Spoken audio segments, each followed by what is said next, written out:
এই যে যারা অভ্যুত্থানে এই লড়াইটা করেছে, শহীদ পরিবার বলি, আহত যোদ্ধা বলি, সামনের সারিতে বিভিন্ন জায়গায় সমন্বয়ক যারা ছিল, আমি মনে করি যে এই মানুষগুলো এখনও নিরাপত্তাহীনতায় ভুগছে।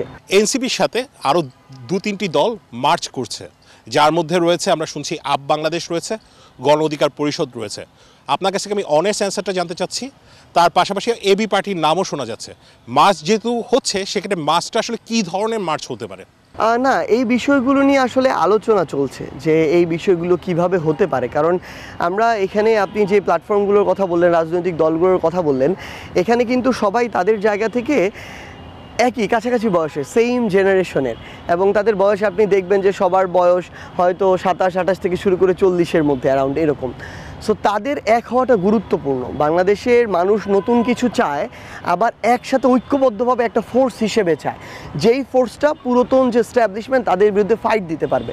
সো আমাদের ভিতরে এখন আলোচনার প্রক্রিয়াটা চলছে। এখন পর্যন্ত এটা সিদ্ধান্ত হয়নি যেটা হয়ে যাবে।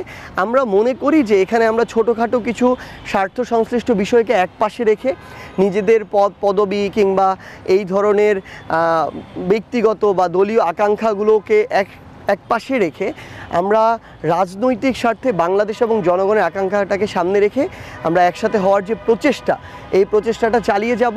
এটা নির্বাচন কেন্দ্রিক তো একটা অবশ্যই আমরা প্রত্যাশা করি, পাশাপাশি যদি নির্বাচন কেন্দ্রিক ছাড়াও দলীয়ভাবে এক হওয়া যায়, আমি মনে করি আমার জায়গা থেকে যে এটা বাংলাদেশের জন্য অনেক ভালো হবে। কখনো কি মনে হয় বা কখনো কি মনের কোণে এই বিষয়টি আসছে যে সার্জিস, হাসনাত, নাহিদ ওরা যদি কখনো কোনো দল না করতো, তাহলে তাদের মর্যাদাটা অনেক বেশি পরিমাণে উপরে থাকতো? ঠিক যেরকম গণ অভ্যুত্থানের পর তাদেরকে আসলে কাছে টেনে নিয়ে যাওয়া হয়েছে, এবং এরপর মুহূর্তে নানা ধরনের প্রোপাগান্ডা, ফেসবুকে নানা ধরনের কর্মকাণ্ড, যেটি কিন্তু আমরা দেখছি যে ব্যক্তি হিসেবে কাউকে পছন্দ করলেও মানুষজন কিন্তু এনসিপি বিমুখ অনেকটা। সেই ধরনের রিয়েলাইজেশনটা কি আপনাদের কাছেও এসেছে কিনা? এটা হচ্ছে ট্রু, কিন্তু এটার হচ্ছে আমি মনে করি আমার জায়গা থেকে এই ইম্প্যাক্টটা খুব স্বল্প মেয়াদি এবং ছোট।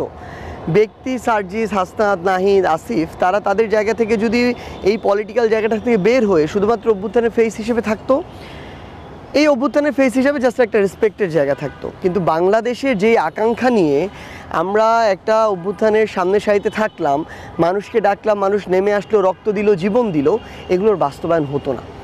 এখন পর্যন্ত আপনি যদি দেখেন পুরাতন এস্টাবলিশমেন্টের বিরুদ্ধে যে লড়াইটা, এই লড়াইটা এনসিপির সাথে সবচেয়ে বেশি করতে হচ্ছে। আপনি যদি দেখেন দেশের বাইরে যখন এনসিপির প্রতিনিধিরা যায় কেবলমাত্র, তখন তাদেরকে ওই আওয়ামী লীগের যারা দোসর, খুনিদের দোসর, তাদের মুখাপেক্ষী হতে হচ্ছে, তাদের তীব্র রোষের মধ্যে পড়তে হচ্ছে। সো এই জায়গায় আপনি বুঝতে পারবেন যে তাদের বিরুদ্ধে এখনও কাদের ফাইটটা প্রবল।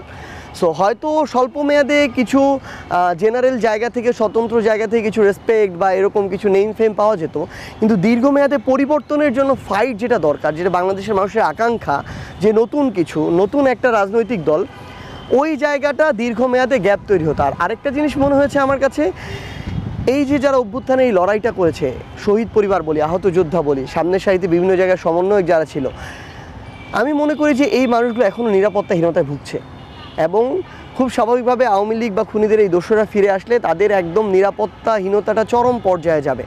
সো তখন তাদের এই পলিটিক্যালি তাদেরকে প্রোটেক্ট করার একটা বিষয় আছে। সো দীর্ঘমেয়াদে আমার জায়গা থেকে মনে হয় যে হয়তো খুব স্বাভাবিকভাবে অনেকে রাজনৈতিকভাবে উদ্দেশ্য প্রণোদিতভাবে আমাদেরকে নিয়ে প্রোপাগান্ডা ছড়ায়, বিরুদ্ধে কথা বলে, আছে এরকম।